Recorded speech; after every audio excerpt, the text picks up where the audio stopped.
Sa lahat ng matchups at rivalries ngayon sa NBA, wala na atang pinakaabangan kundi ang muling paghaharap ng Golden State Warriors at San Antonio Spurs. It's a classic case of offense versus defense, old school versus new school, at prodigy versus the master. Dalawang beses pa maghaharap sa regular season ng Spurs at Warriors at tila wala nang makakapigil pa sa kanilang pagtutuos sa conference finals. Now for more on this, kasama natin ang basketball analysts at bloggers na sina Enzo, Flojo at si Nico Baguio. Guys, welcome back to The Score. Hey, Thanks for joining us. Where's your checkered shirt? Wala. I didn't get the memo. Wala. Sorry. Out of place. Dahil dyan, sa unang tanong. Okay, ano nangyari? I mean, everybody expected fireworks. And, you know, the Warriors on such a hot streak, shooting-wise and scoring, and yet they were held down to their lowest output of the season. And Steph Curry was shackled. Anong nangyari? Let's talk about how their struggles were offensively. Well, I think credit should be given to San Antonio. Okay. I think Pop made some really good adjustments compared to the first game. No, he used pretty much a small lineup against Golden State, which usually is counterproductive for a lot of other teams. But this time around, it kind of worked for them. They switched on Steph Curry a lot. They switched off the ball as well, and I think that created a lot of problems for Golden State. They shot 10 more threes in this second encounter compared to the first encounter, and I think again that's credit to the San Antonio defense, no, for forcing Golden State to, I think, shoot more from long range than they wanted to, even if they're a very good shooting team. Parang playoff scenario yung adjustments ni Coach Pop. I mean, in the first game, the guys trying to defend Steph Curry were Tony Parker, Mills, and even a bit of Kawhi Leonard. But this time around, he put somebody who he didn't actually try the first time. It was Danny Green. How was Danny Green against Curry, and what kind of a revelation is that for them? I think yung biggest surprise for yung defensive adjustment, it's not just yung fact na nilagay mostly. Not just Green, okay. Not just yung Green. I think yung biggest adjustment na dapat mapansin ng mga tao is yung fact na kung sinong nilalagay kay Draymond Green. Okay. Kasi yung ginawa ng Spurs, they placed Kawhi on Draymond. Alright. To neutralize yung Steph Curry, Draymond Green pick and rolls and off-ball screens. Okay. Doon kasi usually namamatay yung mga tao kasi nagka-create si Steph on his own ng 4 versus 3 situation for his team. And Draymond Green is a really good passer. And ang ginagawa nila nun, as Sir Enzo said, nag-switch sila lahat. And before kasi ang problem, nung si Parker yung nakalagay or si Mills yung nakalagay mostly kay Curry, He can't switch on Green. he can't switch on Green. Or at least, it's a very big advantage for Golden State kaagad. At least nung nilagay nila si Kawhi and si Danny Green, kay Curry and kay Draymond Green, kahit mag-switch sila, yung dalawang yun, okay it lang. wouldn't be as big of a loss for Spurs, unlike dun sa first game. Correct. So they looked at the switching scenario. That was a big deal. So Green and, Danny Green and Kawhi was a big change. All right. Offensively naman, LaMarcus Aldridge was huge, 26 points. In his first game, I don't think he broke 10 points. I think 5 points lang yata siya. What changed? What was it? What's the difference? Of course, we have to give note.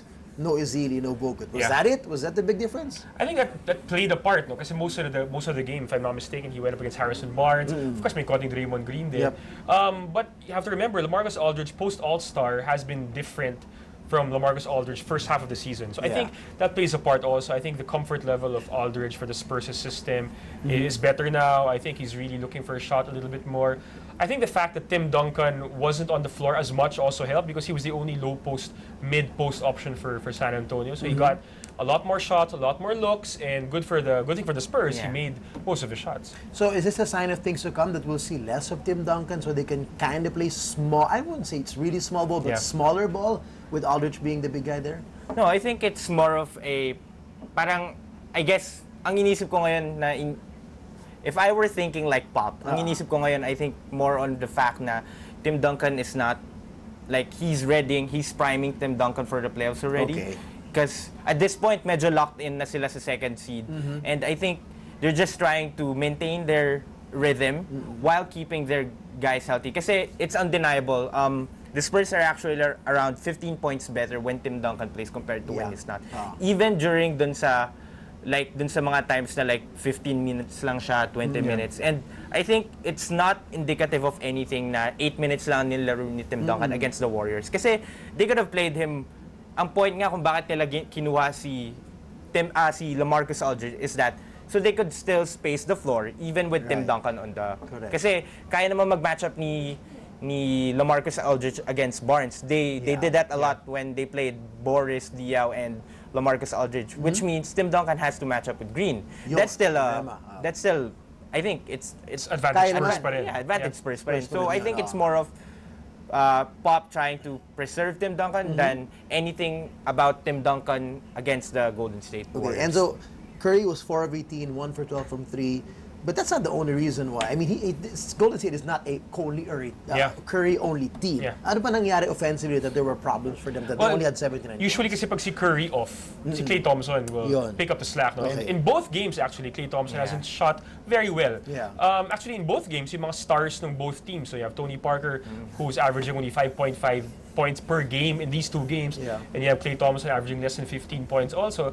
He wasn't able to pick up the slack in game 2. No? And again, credit to the San Antonio defense because of that. But I'd also like to point out that Spurs, they turned the ball over much fewer times in this second game. No? The first game, they turned it over about 25, 26 times. Ngayon, they took better care of the basketball. Even if they didn't shoot Marami-rami pa rin, 17 turnovers compared to 10 of the Warriors, but that's still much better than last time. Kasi 25-26. And a lot of those turnovers were actually dead ball turnovers. Not the ones. Hindi siya yung parang live ball turnovers na momentum. And yung silly turnovers like passes na nagiging half court, na nagko-cross ng half court and then automatic score for Golden State. Correct. So less of the stupid turnovers that make up automatic points. Okay, looking to the next time they face each other, well, how do you see the Warriors adjusting? They're going to play them at the Oracle, right, again, before they go back to San Antonio for the last time in the AT&T Center. Anong magiging adjustments you think for the I think it'll Warriors? be a very, very different, it'll have very different dynamics. I think both teams will probably be at full strength, meaning Bogut's going to be there, Iguodala's going to be there, and I'm sure Iguodala's going to create a lot of mismatches also on both ends for Golden State's favor. No? So I think Pop is thinking about that at the back of his head. He probably has his assistant coaches working overtime, preparing for that game, even if it's a few weeks down the road. I think Golden State will have the edge. They always have the edge in the Oracle Arena anyway.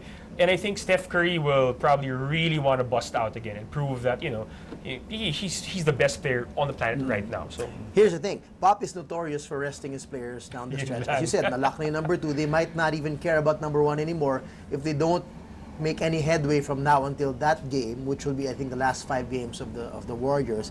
Will he just rest them? But if he does, you run the risk of a psychological disadvantage. No, kung tambaka ka ng Warriors, they'll have this edge in the conference finals. Do those things come into play? Since sinabi mo na kanina, you'll try to be Pop. Huwag kang magsungit, ha? Go, Pop.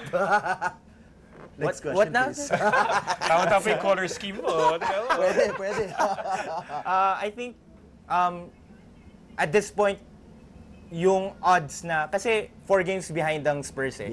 And I think for those 2 games to matter, they have to make up for the last 2 games na behind sila. And the odds of Golden State losing 2 games before yung matchup na yon, that's pretty slim. And yung fact pa na kailangan pang mapanalo ng Spurs yung both games. Right. And I'm looking at the schedule of the Warriors, and at this point, isa lang yung game na sobrang parang may challenge. Mga close to 50% yung odds of winning, which is for against the Warriors, that's already big. Okay. That's the back-to-back, the last game of 4 games in 6 nights against a team that matched up well with them in the first time. It's Utah Jazz. Okay, interesting. Although they still play the Clippers, March 13. right? May Clippers pa Yeah, may sila. Tomorrow na yan. Pero kasi medyo may psychological edge na doon. Parang wala pa si Blake. Pero yun nga, I think yung in terms of resting, I think the odds of Pop resting his guys in those last 2 games, that's very probable. Back-to-back yun. The next time they play the Warriors, mark your calendars, April 7 in the Philippines, that's April 6 in the US. The next day, they play the Nuggets on the road as well. So we'll see what happens there. Yeah. And then, of course, April 10 in the Philippines as well. Again, they play again. So wag niyong palalapasin yun. Those both will come on ABS-CBN Sports in Action right here. I think that's a Friday and a Monday respectively. So watch out for that. Guys, maraming salamat. All the more we cannot wait. Can we press the fast forward to the Western Conference Finals? That's like... Can we get 20 games? Diba? Diba? Or ito, diba, sabi nga natin, best of 7 on neutral ground. Parang Super Bowl, diba? Walang home court. Sa Nevada. Then let's see what happens. All right, Nico at saka Enzo, maraming salamat. Next time, bring the checker too. For more sports updates, keep watching The Score. And don't forget to subscribe.